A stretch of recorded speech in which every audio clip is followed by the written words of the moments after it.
Okay, so we're going to look at this question, which is a past paper question.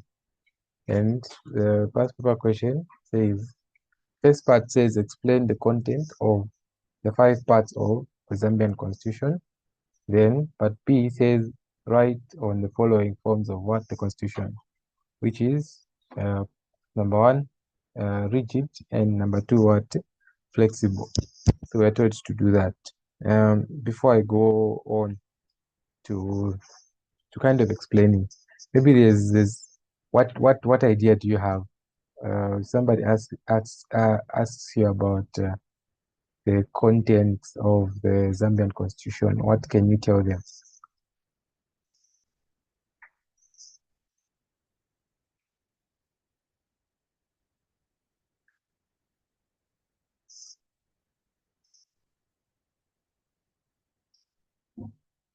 Okay, so basically, when you look at the 1996 Zambian constitution, it has 14 parts. It has 14 parts, and then you have the 2016 amended constitution, which has what? Has 20 parts. So here they're asking us to explain 5 parts of what? Of this Zambian what? Constitution.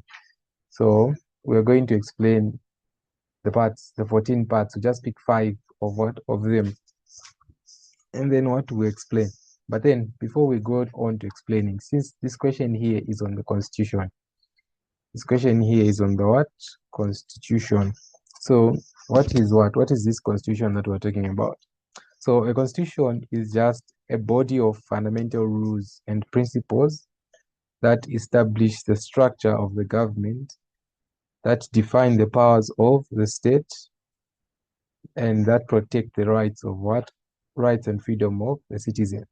In short, the constitution is just the supreme law of the land, supreme law of the land, supreme law of the country, that sets how the state, which is the government, works and how it exercises its power. So it's just the supreme law of the land that sets how the state operates and exercises its power.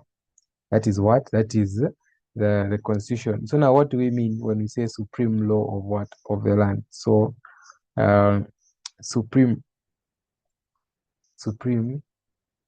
law of the land. So we're saying it being the supreme law of the land means there is no law of that country or of that land where you are above above this law. Meaning there's nothing that is above the constitution. The constitution stands as the highest form of of the law which governs that country, or which governs the state. So that's a definition of what a constitution is. So when you're writing an essay, so because this is an essay question, when you're writing an essay question like this here, it's telling to explain the contents of the 5 parts of the Zambian constitution. So it is good, first of all, to begin by explaining, first of all, what a constitution is, the way we've defined a constitution. So you explain what the constitution is, and after explaining what the constitution is, then you can begin to answer the question. So apart from that, maybe you can even state that they are what they are. So there are 2 types of constitution, which is a written constitution and an unwritten constitution. A written constitution and an unwritten constitution.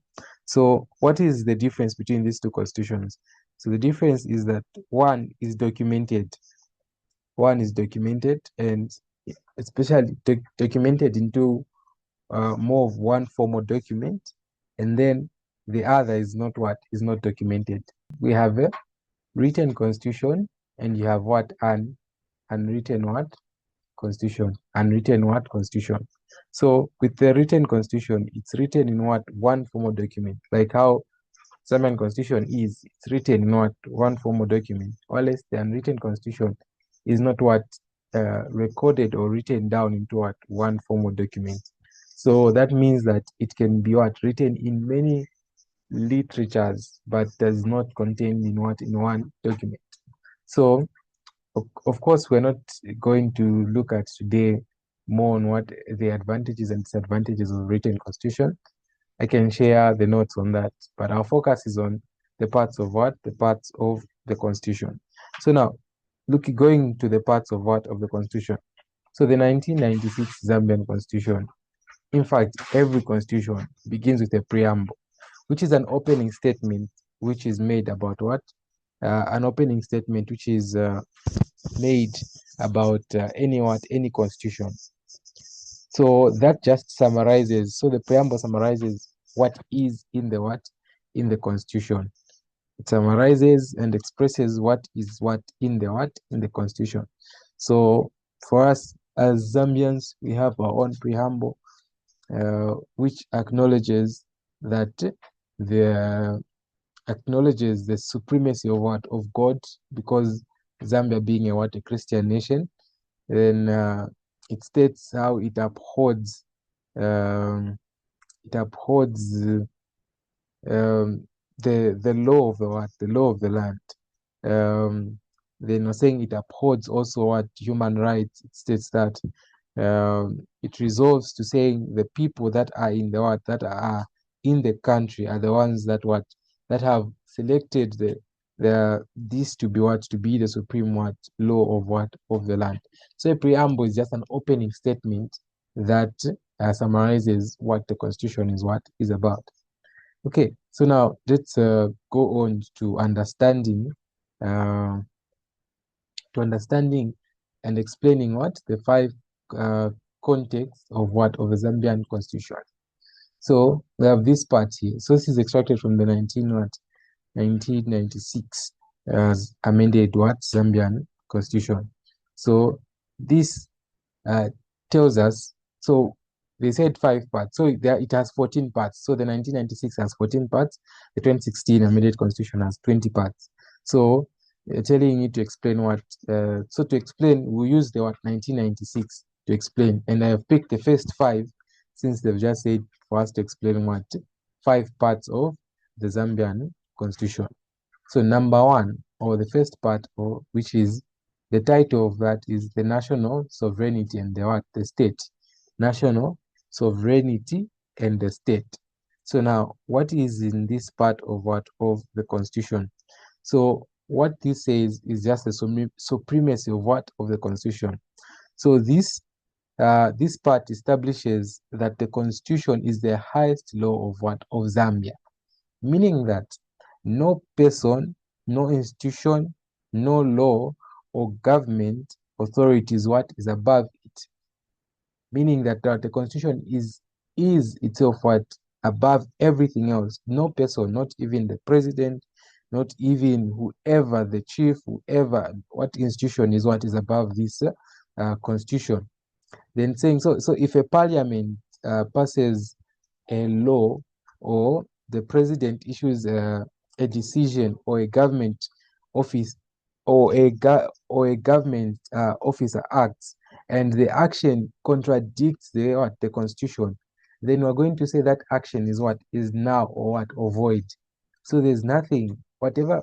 So if parliament does something that is contrary to the constitution, or the president does something contrary to the constitution, then we're saying those actions are now or void, meaning that they cannot be above above the constitution. They cannot go above above the constitution of the land.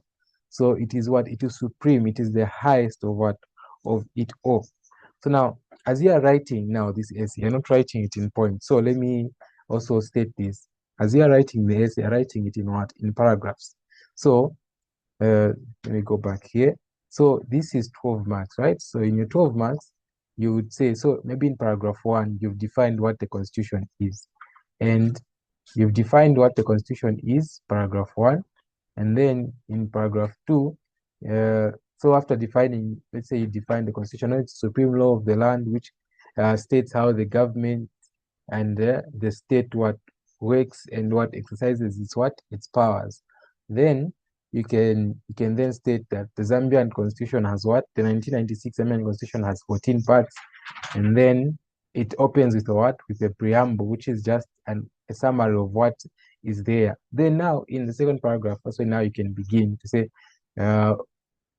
or in the first paragraph, at the end of the first paragraph, you then state, in this discussion, we are going to what? We are going to explain the 5 contents of the Zambian constitution. Then in paragraph 2, you say, firstly, we're going to explain, then you begin with the first one which we've looked at, which is national sovereignty and the state. And then you explain now what it means. So as we have stated, that this establishes that the constitution is what is the highest law of what of Zambia, meaning no person, no institution, no law or government is what is above it. So you explain that, and then you can also give the same way we gave an example to say, not even the parliament or the president, if they issues or makes a decision which is contrary to the constitution, it will be considered void, because the constitution is the highest law of what?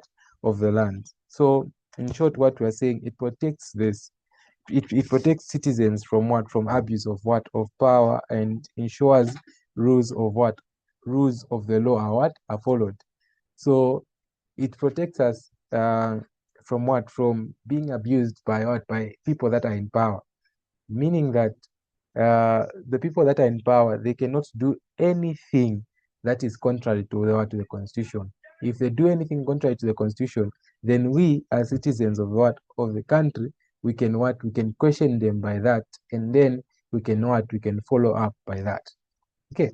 So now the second part is what? Citizenship. Remember, what? Using the 1996 what? Zambian constitution. So citizenship deals with the what? Qualification of a Zambian citizenship, and condition which can what? Which can lead to withdrawal of what? Of Zambian citizenship. So this part shows us how one is what? Is qualified to be a Zambian citizen. That is citizenship. Of course, we know there's citizenship by what? By birth, and then there's citizenship by what? By blood. So it then tells you that if you are born in that place, automatically you're what? You're a citizen of what? Of that place by what? By birth. And then, which is just sanguinis. And then if maybe, let's say you are born in another country, let's say your parents are Zambian, then they travel and they go to maybe England. So you'll be a citizen of England by what? By birth, but then you'll be a Zambian citizen by what? By blood, which is what? Which is Jasol. So there are these two, and then also it tells us how one becomes a what? A citizen. So let's say somebody travels and they come into Zambia. If they stay here for a period of 10 years, then they are eligible to what? To be a Zambian what? Citizen. And then they can get what? They can get a registration card like that. So this is what this part states. So you just explain that. Then we have the third part. So the third part, which is this one here, protection of fundamental rights and freedom of what? Of individuals. So protection of fundamental rights and freedoms. In short, this is the Bill of what? The Bill of Rights. So part 3 is just the what? The Bill of Rights. The Bill of Rights. So what is this part talking about? So this part explains the basic human rights for everyone in Zambia. So regardless of the tribe, the gender, the religion, or political opinions, it describes our basic rights, regardless of where we come from, of what gender, and of what political opinion you have. And then those rights are protected, which means they are upheld. The right to, for example, the right to life, meaning no one has a right to deny you the right of life. If that is done, that's it will come with repercussions. So if somebody kills, for example, the law takes action, because that is against against the law. Everybody has a right to life. Another example is the right to what freedom of expression. You are free to what to say whatever you say, as long as it is not what contradicting with what with the constitution. You can express yourself. For example, if the government is doing something that is not what that is not right, as a citizen you are free to speak out and to what and and to speak out your views on what on that subject, to tell them that what they're doing is not what is not right. Another is what freedom of movement. Freedom of movement, for example, you can move, go anywhere in this what in this country, without anyone restricting you, as long as it's in what it's in this country. You don't need any form of the what any form of the pass, like it was way back, that for one to move from one place to the other they needed to have documents even within their own country. But if you're Zambian in your own country, like now, you don't need any any form of documents to move around around the country. Only when you're leaving the country, there you need you need a passport that you have to leave the country. Another one is uh, a right to a right to to religion. So even in as much as Zambia is a Christian nation, it does not force anyone to be a Christian. So you choose. You can be either Muslim, or you can be you can be Hindu, you can even be a Satanist. We doesn't matter. It is it is everyone has a freedom of of religion. You can belong to to any religion that you would want. Yeah, so in short, it protects us citizens from From it it gives us citizens to have to have our freedoms and also our rights to be to be upheld, even as as we are in the country. Okay, so let's explain the next one. I don't know if there's any question so far.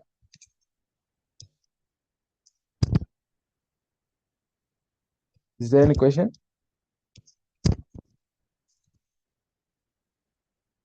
Okay, so there's no question. Then the part four is the executive or executives.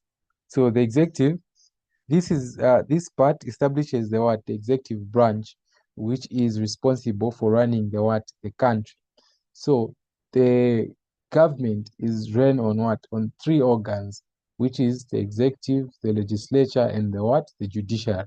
So now part four talks of talks of the executive, and this executive is a branch or is the organ which is which is in charge or responsible for running the country. So now it includes, so the executive includes the president, the vice president, the vice president, and apart from that, it also includes cabinet ministers, cabinet ministers. So these are these are the three. So the president, there's one president and one vice president, but there are a number of ministers. So these are the people that make up the executive. So it explains, so what this part of the constitution does, it explains how the president is elected, which we know that the president must win a majority of 50+1% of of the votes for him to be elected into power. And then it also states the powers of of the president, and it also states the limitation of the executive. It states what they cannot do, also what they can do and what they cannot what they cannot do. So the president appoints ministers, but they must work according to the constitution. So these cabinet ministers are appointed by by the president, but they must work according to to the constitution. They cannot do anything outside outside the constitution. So the president can also the other powers that the president has. The president cannot declare a state of state of emergency, but only under constitutional conditions. Meaning, it must be something that is stated in in the constitution for it to happen, and nothing else like that. I think what year was that? But there was a year back when were in a state of what? State of emergency. Meaning the state was under lockdown. No one could leave the country, no one could come into the country. Then the president cannot rule indefinitely, indefinite terms. So meaning the president has fixed terms. It is five terms. So meaning the president can only rule for 5 years. After 5 years, you go for elections again, and you vote for another president. If the same person wins, then he can go again. And then it offers a maximum of 2 terms.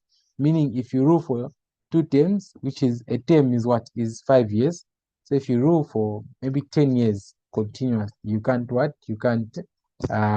run again. Meaning your party, since we have parties that run, has to choose another presidential candidate for them to run. Okay, so that is what this part of the constitution states. Then you have the legislature.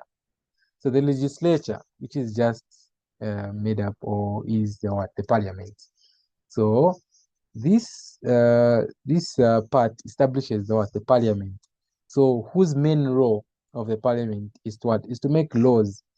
Number one is to make laws to represent the people, and then to oversee the executive, meaning it has to overlook and see what the executive is doing. So parliament is made up of elected members of parliament, which we say MPs. It's made up of of MPs, of which MPs are voted in by each MP represents a constituency, and then we vote according to the constituency. So we are saying the parliament debates and passes laws such as the national budget, like we had a month ago, also when they are discussing on the national budget. So it's to debate to see, is this in line? Is this okay? Are we sending too much money on such? Maybe there's too much money that is going towards the health sector, for example. Maybe there's just too much, and like that. Anyway, it will debate on such things. So MPs also, since the parliament is made of MPs, so MPs will question ministers on issues like misuse of public funds. So the these MPs are going to question the ministers. Remember, the ministers are chosen by by the president. So let's, for example, we have Ministry of Finance. So maybe the Minister of Finance will be questioned by this same member of parliament when he begins to when the reports are being presented in the National Assembly, to say or in parliament, to say how were those funds used? Why is it showing that maybe 2 million was given out, but in your assist it's showing that only 1.5 million was used? What happened to the other man? So they question those things. Then parliament also can refuse and approve a bill that harms citizen, like we are having now this bill 7. That is going on. So it is the parliament that can vote to agree or to disagree on this. And then we are saying it also talks of laws affecting citizens. So laws affecting citizens, such as taxes, taxation. So taxes, like they'll talk whether to increase tax, to reduce, and so on and so forth. And other things that they'll talk of, like education, maybe certain laws are being passed, like to have more of government student loans to be given out. Things like health, they will speak on those aspects. So it just ensures that the nation is represented. The nation is represented. That's why you have these MPs that are coming from places, from the constituencies where members or people of the country are staying. So you expect a member of MP or a member of parliament for Kanyama to represent the people of Kanyama, meaning they will bring out issues that people of Kanyama are facing in this time, maybe the time of rain and so forth and so on, what are they facing, and then when they bring out such aspect, they look forward to what are the solutions that the nation can do on such things. So that is the the function of the legislature. So okay, these are the 5 parts of the Zambian constitution which we've explained. Later on, you can continue to look at them. Part 6 is the judiciary. So you can look at the rest, and then you can also see which one is what you're comfortable with. But I see all of them here are really easy to explain. The first 5. Okay. So now I don't know if there's any question before we move on to this part. Okay, so this part B says write on the forms of the constitution. And there are 2 forms of the constitution. That is the constitution that is rigid and the constitution which is flexible. So the constitution that is rigid and the constitution that is flexible.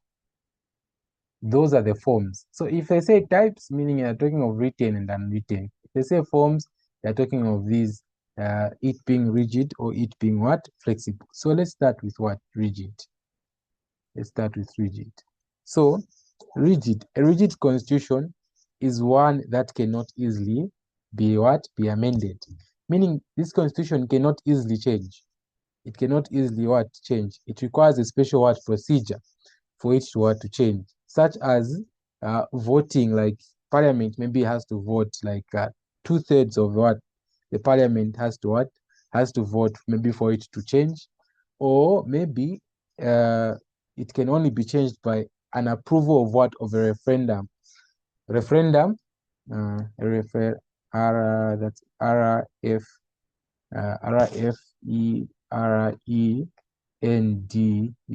a referendum or a plebiscite. It's called a referendum or a plebiscite. This is a situation where the vote is brought to the citizens, where citizens must vote. Usually they have to vote yes or no for a situation, whether to accept it or not to accept the law that would be changed or would be passed. So, but then, as we said, in a rigid constitution, this is a constitution that cannot easily be changed. It can only be changed if 2/3 of the majority of the parliament votes, or approval of a referendum, or involvement of more than one institution. That's the only way it can be changed. So now let's look at the features. Like, what are the features of this uh, constitution? Number 1, as we said, it's difficult to change. Difficult to amend or to change. Difficult to amend or to change. Number 2, we're saying amendment procedures are clearly stated. Meaning, for it to change, there's a certain way which has already been stated that this is the only way it has to go. Maybe it has to pass through parliament. It has to be like that. Has been stated already. Then we're saying another thing. Constitution is supreme to ordinary laws. Meaning, if it's since it's a rigid constitution, this one states that it is supreme, it is above any law, as we said about the constitution. So an example of this constitution, an example of a rigid form of the constitution is the Zambian constitution. So the Zambian constitution, for it to be amended, it requires special parliamentary procedures. And as we said, some form of a plebiscite, where our citizens will vote yes or no for something like for the constitution to be changed. So now, what are the advantages? Let's look at what are the advantages of this form of a constitution that is rigid. Number 1, it protects fundamental rights. Meaning, your rights as a citizen of this country cannot be easily infringed, because no one can just say, okay, we've stopped. You cannot say anything against the government and what they're doing. That cannot easily be done, because you need a whole procedure of it. Like people have to vote, people have to review, people have to what. So that's an advantage that they can't infringe on what on our right. Then another advantage is it prevents abuse of power. Meaning when somebody is in power, they cannot abuse their powers because, oh no, I am the president, so I can do what I want. No, I am I am a cabinet minister, so I can do what I want. They can't do that. They can't easily change. They can't abuse what this. And also, it promotes what political stability.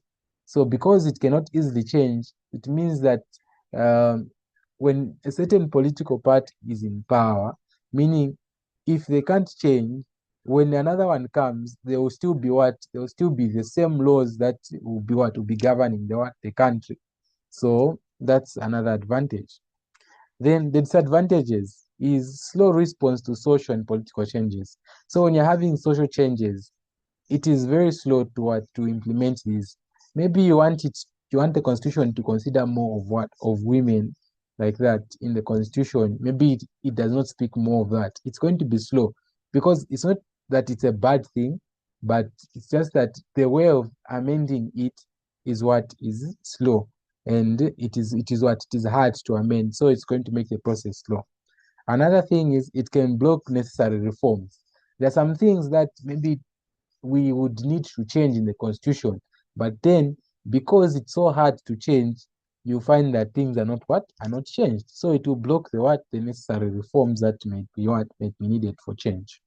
So this is what you talk about here when you're explaining the rigid constitution. You define it. After defining it, you give its features, you give advantages and what disadvantages. Even give an example. Say an example of such a constitution is the Zambian constitution. Another kind of constitution which is rigid is the American constitution. You can also give that. Then we go to flexible. So a flexible constitution is one that can be amended easily using the same procedure as ordinary laws. So as same procedure that we use with any other law, you can easily amend the flexible constitution.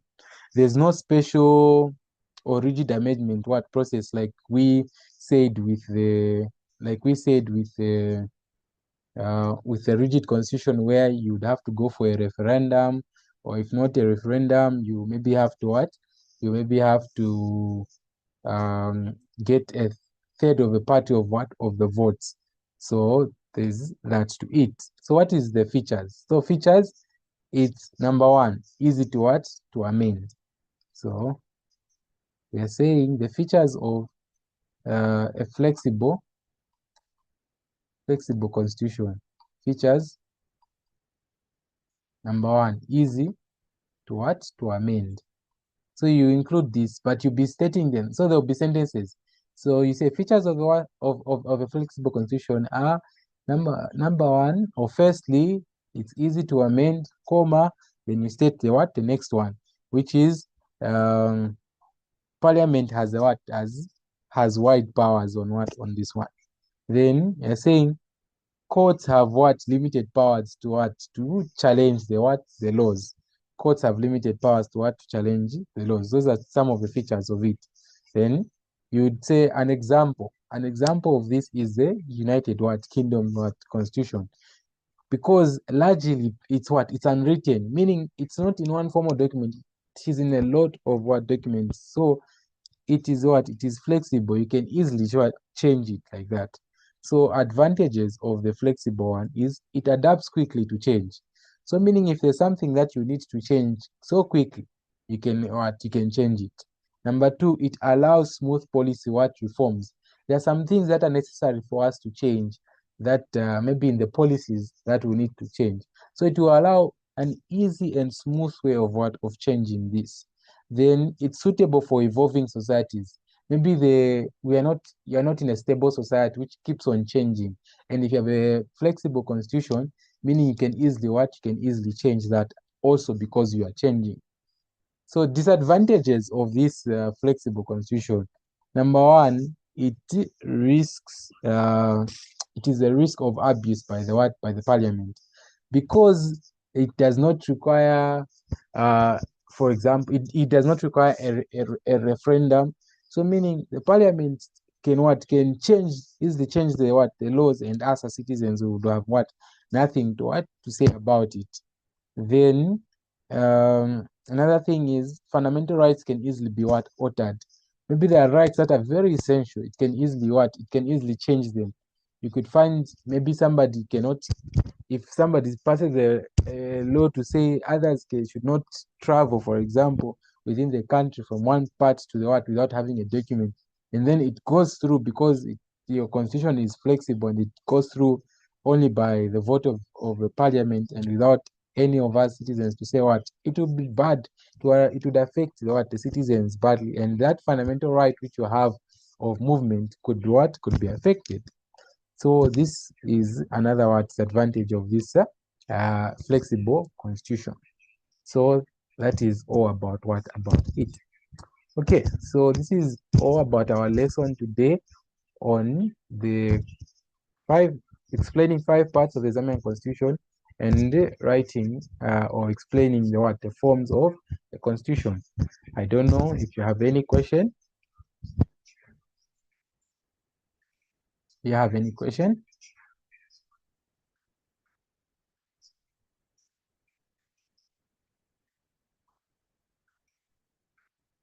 Okay, if there's no question, then we'll see you in the next class.